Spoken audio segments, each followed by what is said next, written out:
Nous sommes très heureux de vous retrouver sur la panafricaine Medi 1 TV Afrique. Soyez les bienvenus dans le Talk Afrique. L'éducation est un levier fondamental pour permettre à l'Afrique de développer son capital humain. Les investissements en faveur de l'éducation contribuent à briser les cycles intergénérationnels de la pauvreté et à renforcer le développement socio-économique. Comment transformer le continent par l'éducation? Avec nos invités, nous tenterons d'apporter quelques pistes de solutions. Et quand je dis nos invités, nous avons désormais des invités habitués de notre plateau. Dodo Alexis est avec nous, bienvenue sur notre plateau. Merci, c'est avec un réel plaisir que je partage toujours ce plateau-là. Au plaisir de vous retrouver, vous êtes expert télécom, manager général de Texium.com, membre du Conseil national des branches professionnelles et en ce moment vous présidez une cellule de développement de compétences, c'est bien cela? Oui, tout à fait, je préside la cellule développement des compétences dans le développement de l'industrie 4.0, qui est le nouveau saut. Oui. Que les industriels vont faire dans le progrès continu d'amélioration des processus de production au niveau des entreprises, des usines connectées. Très bien, et ça nous intéresse parce que nous allons parler d'éducation, profil de carrière, on reviendra là-dessus. Docteur Hyacinthe Kofi est avec nous, merci d'être là. C'est à moi qui vous remercie. Vous êtes expert des systèmes d'information et de la DCP, qui est la protection des données à caractère personnel. Vous êtes chercheur associé à la chaire API de Paris, pour ne citer que ces différents titres encore. C'est bien cela. Alors avec vous, nous allons avoir quelques avis, quelques commentaires, quelques analyses sur le volet éducation au plan du continent africain. Monsieur Déaloué, quand on parle d'éducation, est-ce que l'Afrique a besoin que l'extérieur, que l'étranger développe ce qu'on appelle l'éducation pour l'Afrique, ou du moins l'Afrique à ses propres valeurs, à sa propre éducation? Oui, j'allais commencer d'abord même par ce qu'on entend par l'éducation. Allez-y, très bien. L'éducation est définie souvent comme l'art de former la jeunesse, l'enfance, l'adolescence, à s'intégrer dans la société en développant ses compétences intellectuelles, physiques, morales, etc. Ceci dit, on ne voit pas l'éducation seulement comme aller sur les bancs dans une école ordinaire. Non, justement, l'éducation, elle est globale. Elle permet de donner l'image que le pays se donne lui-même par rapport à l'extérieur, en s'appuyant sur ses ressources traditionnelles locales et aussi en se projetant dans le futur, en intégrant les connaissances venant d'ailleurs pour que tout le monde soit au niveau de la globalisation de la connaissance. Donc sur cette base, l'Afrique, c'est pas une notion nouvelle pour l'Afrique? Non, pas du tout. Dans nos sociétés traditionnelles, on a des éducations. Les vieux éduquaient les plus jeunes à s'intégrer, à s'harmoniser avec la société en connaissant les us et coutumes et les bonnes pratiques pour que la société fonctionne normalement. Voilà. C'est pour ces raisons d'ailleurs quand on parle d'éducation, on voit plusieurs acteurs, on voit les parents parfois d'élèves, les parents dans leur rôle d'éducateurs de premier plan, et après on voit les autres. Docteur Hyacinthe. Oui, exactement. Quand on parle de l'éducation, c'est vraiment un environnement qui tient compte de plusieurs acteurs. Effectivement, on a la personne à éduquer, qui est souvent l'élève, l'étudiant. On a les parents, voilà, qui vont permettre à cet étudiant ou à cet élève-là de s'épanouir dans un environnement plus local.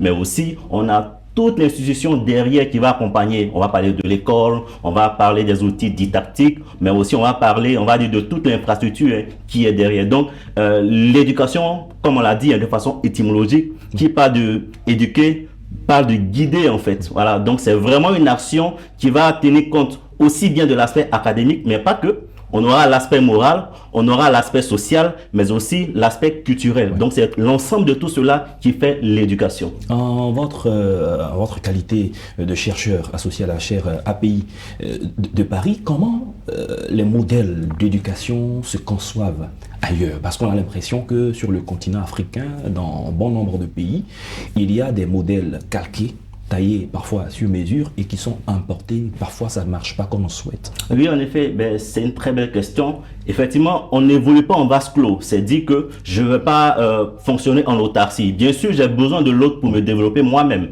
Mais il n'en demeure pas moins que moi-même, j'ai des processus internes qui me permettent de pouvoir mettre en place des choses. Donc, je vais faire des benchmarks à l'extérieur, mais je ne vais pas m'arrêter sur cela. Je ne vais pas prendre quelque chose ailleurs et venir l'intégrer totalement. Je vais prendre ce qu'il y a de bon, l'adapter à mes réalités. On va parler de co-construction. C'est dit que hier, il y a eu le lancement d'une stratégie nationale sur l'intelligence artificielle et la gestion des données qui a été fait par le ministère sur la partie du numérique. Mais cela a été un élément important qui a été souligné. C'est-à-dire qu'on doit pouvoir faire de la co-construction. C'est-à-dire qu'on va pas bâtir une stratégie que pour le ministère, mais une stratégie qui va prendre en compte l'ensemble de l'écosystème, en prenant par exemple l'élève, l'étudiant, cet acteur de la PME, mais c'est vraiment cela. Il faut pouvoir intégrer l'ensemble pour pouvoir bâtir quelque chose de solide en fait. Très bien, il parle de PME, là ça nous renvoie à M. Dialoué, qui est membre du Conseil national des branches professionnelles. Alors dans ce conseil-là,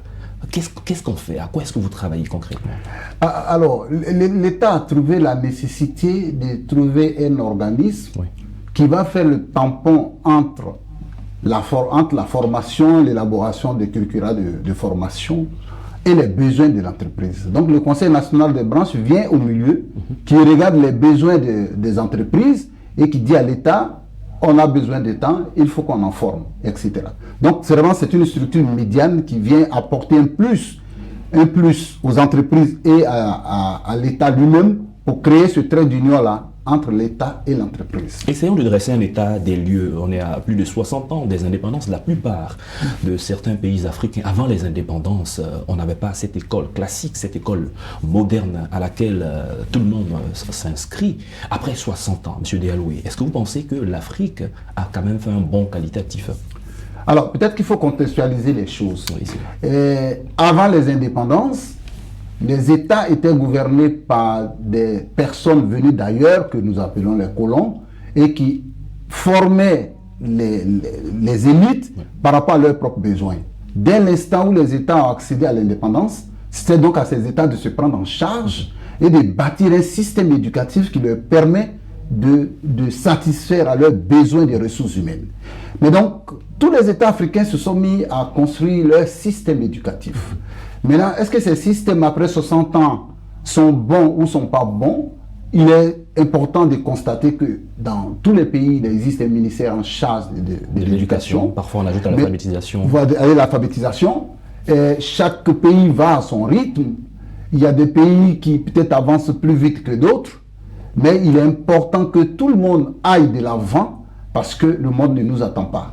Et comme nous nous inscrivons dans le monde global, le monde global a des canons d'évolution, donc les États africains sont obligés de s'y mettre. Il y a des pays... Vous voyez, moi j'ai toujours un exemple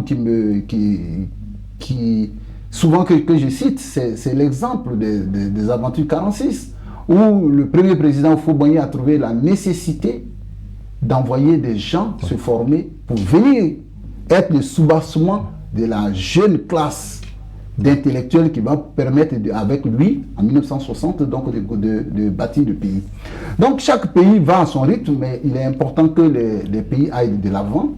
Au niveau, par exemple, de l'Union africaine, je crois que l'année 2024 a été décrétée l'année de l'éducation, pour toujours donner l'impulsion, pour dire aux États africains, on a besoin de nous développer, on a besoin de développer nos systèmes éducatifs, de former en masse la jeunesse pour qu'elle soit compétitive et qu'elle rivalise avec les autres jeunesses du monde entier. D'accord, parlons toujours de l'importance de l'éducation. En principe, ce ne devrait pas être une question à poser, puisque on le sait plus ou moins, mais il est bon tout de même de revenir sur ces différents éléments. On parle d'école inclusive, d'école pour tous, école gratuite en Côte d'Ivoire et dans bon nombre de pays. Alors, docteur, en quoi est-ce qu'il est vraiment pertinent de poursuivre dans cette lancée pour nos pays? Ben alors, c'est un point effectivement très pertinent et on se rappelle, d'ailleurs, le président Nelson Mandela le disait à juste titre, l'éducation est l'arme la plus puissante pour transformer le monde. Et c'est cela. C'est dit que l'éducation va être prise pendant toute la vie d'un citoyen. C'est dit qu'il va naître, il va aller à l'école, mais ça ne s'arrête pas à l'école. Après même l'école, on parle de formation initiale, mais on parle de formation continue. C'est dire que je suis aussi un enseignant dans l'écosystème de l'éducation. L'éducation, la stratégie nationale liée à l'éducation s'attache aussi à moi. qu'est-ce que moi je peux apporter? Est-ce que mes besoins, mes demandes sont véritablement pris en compte par rapport à cela? Est-ce que je suis un enseignant motivé? Est-ce que je suis bien formé? Est-ce que j'ai toute la formation qu'il faut pour aller jusqu'à l'éducation? Mais c'est vraiment important. Donc, l'éducation, c'est vraiment quelque chose à prendre au pas à pas. C'est dit que c'est quelque chose qu'on va concevoir à la base. J'aime vraiment parler bien souvent de stratégie, mais c'est cela. Une stratégie, elle va aller de façon crescendo. Elle va évoluer en fonction de l'écosystème, de l'environnement. Là, on a eu l'avènement de Covid.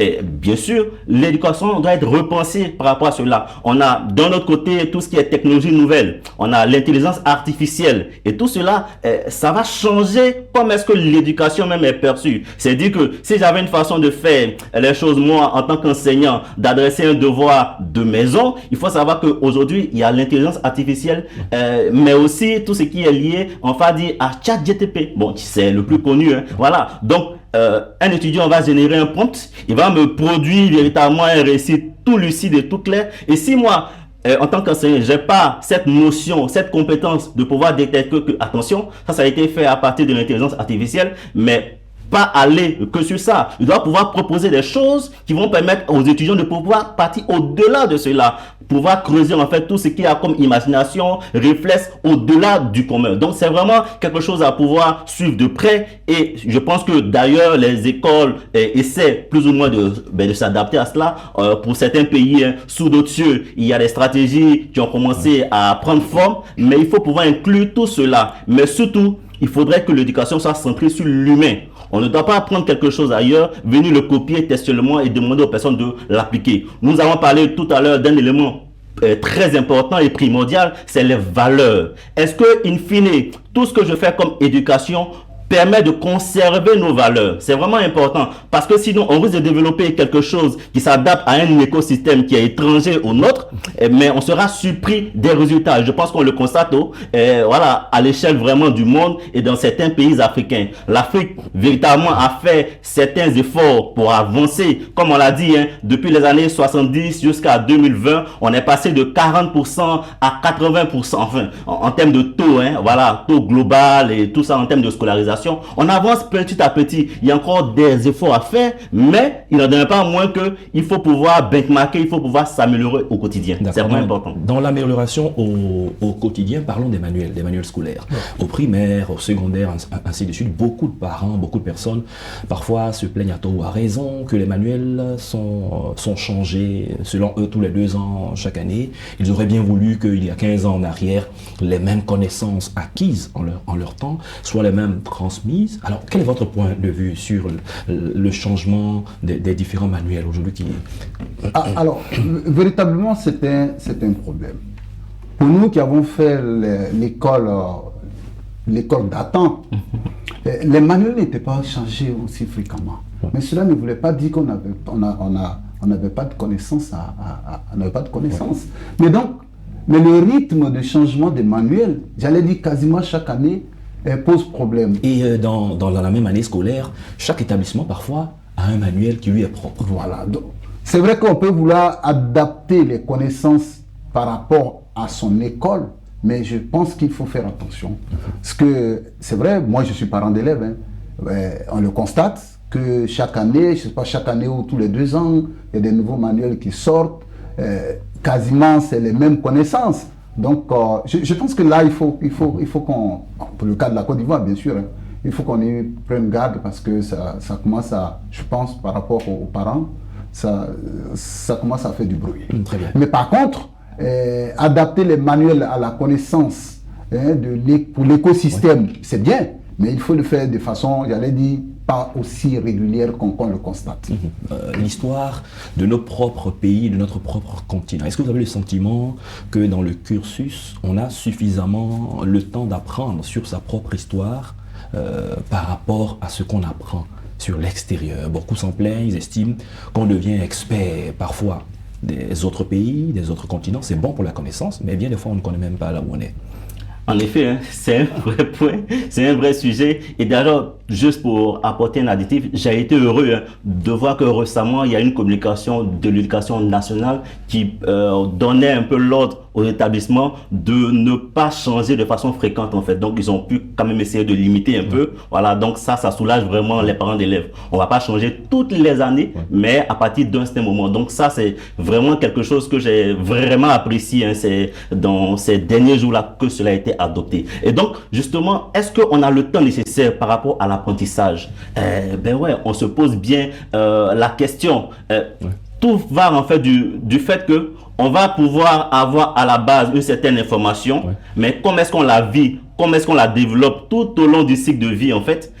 Je n'ai pas souvent cette capacité-là de pouvoir développer les choses comme il faut, peut-être parce que dans ma formation de base, j'ai fait purement de la littérature. Si je suis sur des sujets très techniques, je me sens un peu perdu, mais c'est pas ça le plus important. Le plus important, il faudrait, comme on l'a dit, développer à la base des valeurs fortes, on va dire pour chaque individu. Cela va le permettre lui-même de se positionner stratégiquement par rapport aux difficultés auxquelles il va faire face dans la vie, mais aussi de pouvoir tenir compte du fait que, attention, par rapport à tout ce qu'il y a comme adaptation à faire, je dois pouvoir tenir compte de l'environnement immédiat auquel je suis exposé. C'est vraiment un élément aussi très important. D'accord. De façon générale, ce qui est enseigné, pas forcément en Côte d'Ivoire, c'est vrai que vous maîtrisez la Côte d'Ivoire beaucoup plus, mais dans certains pays, est-ce que ça répond aux besoins professionnels, vous qui êtes au niveau du conseil des branches professionnelles, ou comment, la question pourrait être aussi, comment bâtir un programme adapté à ces besoins?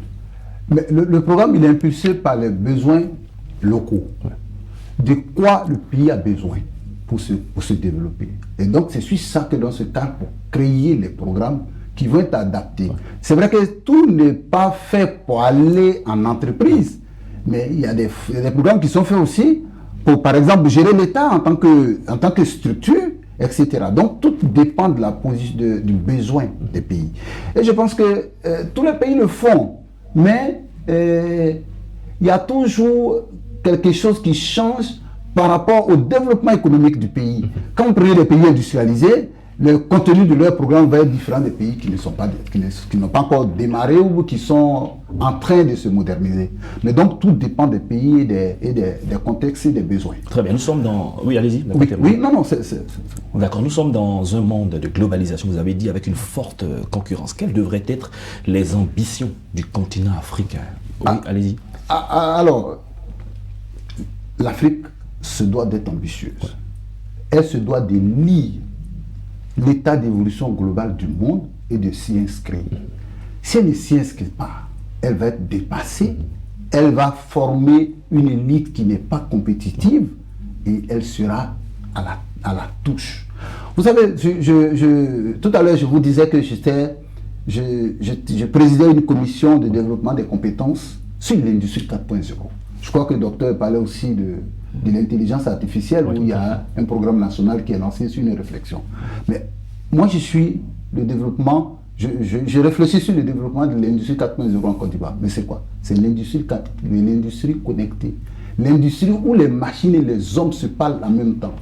Mais si on ne se projette pas dans cette industrie, et que demain on dit les vieilles machines ne sont plus utilisées dans les usines, quelle est la capacité que nous avons, nous pays africains, nous Côte d'Ivoire, pour nous inscrire dans ce type de production qui arrive? Mais c'est ça, c'est pour ça qu'il faut faire de façon continue la lecture du monde, de l'évolution des choses et inscrire sa jeunesse. Il y a un programme spécial qui me plaît bien en Côte d'Ivoire, c'est ce qu'ils appellent au niveau de la formation technique et professionnelle, qu'on appelle l'école de la deuxième chance. Elle consiste à quoi? Aux jeunes qui n'ont pas de diplôme, de les insérer dans le tissu de l'éducation, en fait de la formation, pour qu'ils aient un diplôme. Mieux, l'État allé à créer un certificat de qualification professionnelle qui émenait un diplôme. Donc, on a le certificat de qualification professionnelle, après il y a le CAP, le BT, le BTS, etc. etc. Mais donc, ce besoin était important, l'État l'a adressé pour permettre la compétitivité des jeunes. Moi, j'ai toujours foi que si nous prenons notre éducation à bras le corps sur le continent, on peut rivaliser avec le reste. Parce que c'est aujourd'hui, quoi qu'on dise, c'est l'industrie de l'intelligence, l'industrie de la matière grise. Mais il faut former. Moi, quand j'arrive dans un pays, généralement, mon premier indicateur, c'est que le taxi que je prends, j'essaie de discuter avec le taxi. Parce qu'on pourra le beaucoup d'informations. Pour voir un peu son état, son esprit, qu'est-ce qu'il connaît son pays, si c'est où son pays va. Mais j'ai été bluffé à l'île Maurice. C'est un peu le citoyen moyen, comment il fait. Oui, mais le chauffeur connaissait exactement la structure de l'économie, le poids du tourisme, le poids de la technologie, le poids agricole avec tout ce qu'il y a. Est-ce que c'est pas un ancien étudiant de Sciences Éco qui s'est reconverti? Non, mais j'ai tellement pris de taxi que je me suis dit, mais j'ai été formé, et j'ai été éduqué à cela, à mieux connaître leur pays, à mieux le défendre et en faire en sorte que leur pays prospère. Si vous voyez le rencontre pour l'île Maurice en Afrique, je n'ai pas été étonné que déjà même à la base, j'ai eu cette population, j'allais dire un chauffeur de taxi, mais qui avait un niveau de connaissance de son pays tel que ça m'a permis de ramener ça à l'échelle de tout le pays et de comprendre que l'éducation est formellement importante pour que l'Afrique avance. Très bien sûr, la question toujours de l'ambition de l'Afrique par rapport à son éducation, par rapport à ce qu'elle veut atteindre, en s'appuyant sur l'expérience des autres pays. Vous l'avez dit, que nous n'évoluons pas en vase clos, il faut parfois s'appuyer sur les bonnes expériences. Alors pour ce que vous savez, à quel niveau l'Afrique devrait se positionner et comment? Pour moi, l'Afrique doit ouvrir les yeux et l'Afrique doit passer ensuite à l'action. Pourquoi ouvrir les yeux? Sous d'autres plateaux, on a parlé justement de l'industrialisation. On a vu le top 5 des pays industrialisés, en tout cas à l'échelle mondiale, mais aussi à l'échelle africaine. Ensuite, on a un autre classement qui parle en fait des pays qui sont prêts à l'adoption de l'intelligence artificielle.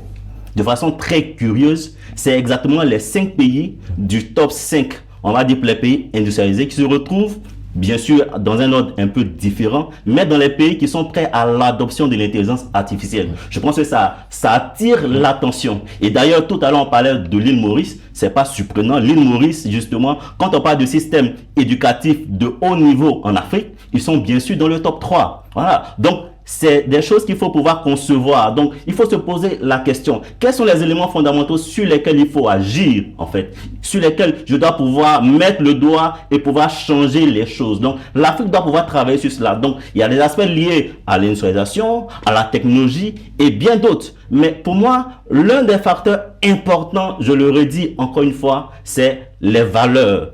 Mais aussi c'est la projection de là où est-ce qu'on veut aller. Tout se fait de façon stratégique. On a un plan, on s'est dit, ben moi à l'horizon 2025 ou à l'horizon 2030, voici où est-ce que je souhaite me positionner. Je vais alors avoir une stratégie simple, je vais faire du benchmark. Après, je reviens. On a parlé sur un autre plateau des Chinois qui vont apprendre, mais qui ne restent pas, qui reviennent. Mais c'est exactement la même chose qu'on doit pouvoir faire sur le domaine de l'éducation. Après, pour moi, l'éducation, tous les acteurs de l'éducation sont dans un vrai travail qu'on appelle un sacerdoce. Il faut être appelé justement à cela. Et je pense que la plupart des personnes qui interagissent dans ce domaine-là doivent pouvoir le comprendre. Mais pour moi, il faut ouvrir les yeux. Allez voir ailleurs qu'est-ce qui se passe et après on revient ici pour pouvoir capitaliser tout cela, pouvoir passer à l'action en tenant compte de l'ensemble des choses. Comme on a dit, on a des valeurs africaines de base qui sont de qualité qu'il ne faut pas refuter. On parlait bien sûr souvent de l'histoire, mais qui raconte l'histoire mieux que les Européens. Mais tant que nous laisserons les autres écrire notre histoire, elles vont tirer le drap de leur côté. On va nous présenter des personnes comme Saint-Maurice Touré comme des sanguinaires. Mais quand tu te rapproches de ceux qui ont véritablement vécu l'histoire, tu t'aperçois qu'il y a toute autre chose qui est racontée. Il y a une vérité qui a été souvent un peu grisée ou blanchie. Enfin, ça dépend de là où on se place. Donc c'est vraiment important que les acteurs rentrent en scène. Et il faudrait que l'Afrique elle-même arrive à écrire son histoire. Et c'est seulement par cette façon-là qu'on pourra véritablement redorer le blason sur cet aspect lié à l'éducation. Très bien. Monsieur Daloué, le temps nous court dans le dos. Vous le réagissez. Une dernière question sur laquelle, en moins de 2 minutes, chacun va réagir. La formation des formateurs, donc la formation des enseignants. On se rend compte que dans bon nombre de pays, il y a un manque d'enseignants. Parfois un manque d'écoles, parfois plusieurs écoles, mais un manque d'enseignants. Pourquoi est-il nécessaire d'investir et comment dans les enseignants? Mais on ne peut pas parler d'éducation sans parler des acteurs majeurs de l'éducation. Les acteurs majeurs de l'éducation, c'est ce pôle de personnes ayant des capacités intellectuelles de transmettre leurs connaissances aux jeunes générations. Mais donc, c'est un chaînon important de l'éducation. Et ça, on ne peut pas lésiner dessus. Autant on construit les universités, autant on construit les lycées et collèges, autant on construit les écoles primaires et les maternelles, autant on doit mettre un accent sur la formation des formateurs. Et le recrutement aussi. Sur le recrutement et la formation des enseignants. On a plein de docteurs ici en Côte d'Ivoire qui n'ont pas été recrutés. Justement, c'est un peu malheureux. Dans l'école publique, on peut voir, on parle de voir un enseignant pour un peu plus de 80 élèves dans une classe. Tout à fait. C'est un peu ça aussi avec ces effectifs pléthoriques, c'est un peu décourageant. Mais il faut mettre l'accent sur la formation de ces enseignants-là pour qu'ils puissent transmettre. Vous savez, tout à l'heure, avant de venir, j'ai regardé un peu l'ambition du ministère de l'Éducation nationale et de l'alphabétisation. J'ai vu une ligne qui m'a vraiment intéressé. L'éducation au TIC. Mais l'éducation au TIC, c'est quoi? Mais il faut des enseignants qui soient formés. Donc, la formation des enseignants est capitale. Sans cette matière-là, personne ne peut, l'éducation ne peut pas bouger. C'est un peu comme les roues. Sans les roues, est-ce qu'un véhicule peut bouger? Non. Donc il faut mettre un accent particulier. L'accent particulier, c'est d'abord la formation interne, c'est-à-dire sur le plan local, mais il y a aussi la coopération internationale. Et il faut que de temps en temps, nous permettons aussi à nos enseignants de sortir. Pas pour qu'ils aillent pour y rester, mais qu'ils aillent dans les pays voisins, qu'ils aillent en Europe, etc., pour avoir plus d'expérience pour venir retransmettre. On en a besoin et je pense qu'on ne peut pas lésiner sur les moyens pour ça. Très bien, nous sommes à la fin de notre émission. Il y a beaucoup de sujets très intéressants que nous allons revoir en temps opportun. Merci d'être passé sur notre plateau. Je rappelle que nous étions en compagnie de M. Dodo Alexis Dealoué, qui est expert télécom, manager général de Textium.com, membre du Conseil national des branches professionnelles. Merci d'avoir partagé toute cette riche expérience avec les téléspectateurs. En tout cas, je tiens à vous remercier pour la confiance que vous me faites à partager votre plateau et à échanger ma vision des choses. Très bien. Merci également à Dr Hyacinthe Kofi, expert des systèmes d'information et de la protection des données à caractère personnel, chercheur associé à la chaire API de Paris. Merci pour cette riche expérience partagée sur notre plateau. C'est un plaisir renouvelé. Nous restons en tout cas disponibles pour vous en tout cas. Très bien. On se dit donc à très vite. À très bientôt. Ouais. C'est la fin de cette émission. Merci à tous de l'avoir suivi. Bonne suite de nos programmes sur Média TV Afrique. Merci. Merci.